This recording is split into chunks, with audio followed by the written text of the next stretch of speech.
guys, so today I'll be sharing with you the recipes for healthy hair, and I've actually written down all of them in here, right? So number one, a customized hair care routine that is suited for your hair texture and your hair type and for what your hair is going through right now. Let's say if I tried the curly hair girl method, I don't think I would benefit much from it as from somebody whose hair is actually curly. So that's why you need to customize a hair care routine that suits your hair needs. So number two is find hair care products that suits your hair's needs. So let's say if your hair is dry right now, it's really good to go for the more moisturizing and more conditioning products for your hair. If your hair needs protein, go for the keratin based products. And if you're suffering from excessive hair fall, then definitely go for those hair growth and anti-hair fall products on your hair. And number three is consistency, because it doesn't matter of how good or how on point your hair care routine is. If you've been using a lot of great products in your hair, if you're not consistent with it, you still would not see any results on your hair. If you're using new products on your hair, use that for at least 2 months.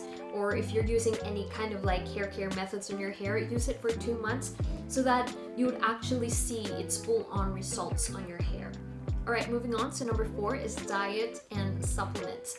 I know a lot of people neglect this part because, everyone is always talking about like what methods to use on the hair or what hair care products to use in the hair. And as much as all of those topical things are really good, I think that your diet really plays a huge role as well in growing your hair.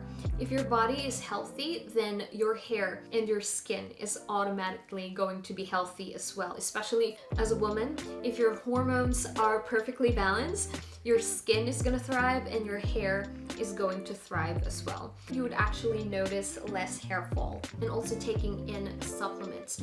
Now, I know that this is not for everyone. Supplements is definitely not for everyone, but for me, if I'm keeping track of a food diary that I'm eating, I know that I'm not eating 110% super healthy. That would hit probably my macros or would hit the certain amount of protein that I need in a day. So that's where supplement actually comes in, especially the collagen supplements comes in for me to kind of like make up for what I lack on what I eat daily. But however, if you are a health nut and if you eat super healthy every day, then yeah, you can skip on the supplements. Lastly, number five is to work out or just basically get your body moving. Now, I know I am also guilty in this because I haven't been very consistent with working out, but there's certain workouts actually, or to some people who do yoga, that can really help with hair growth as well. So it says here that exercising is said to increase blood flow to the scalp. And increased blood flow means that more nutrients and oxygen are reaching the scalp. So in turn, your hair roots are nourished by healthy blood flow to the scalp, and the anagen phase of the hair growth cycle is kicked into gear.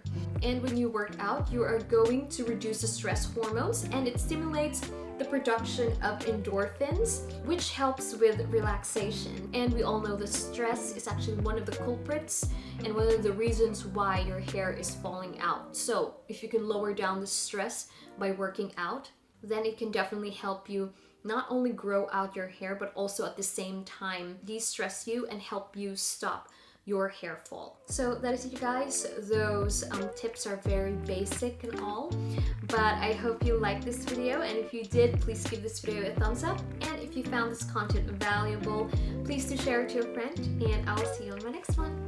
Bye!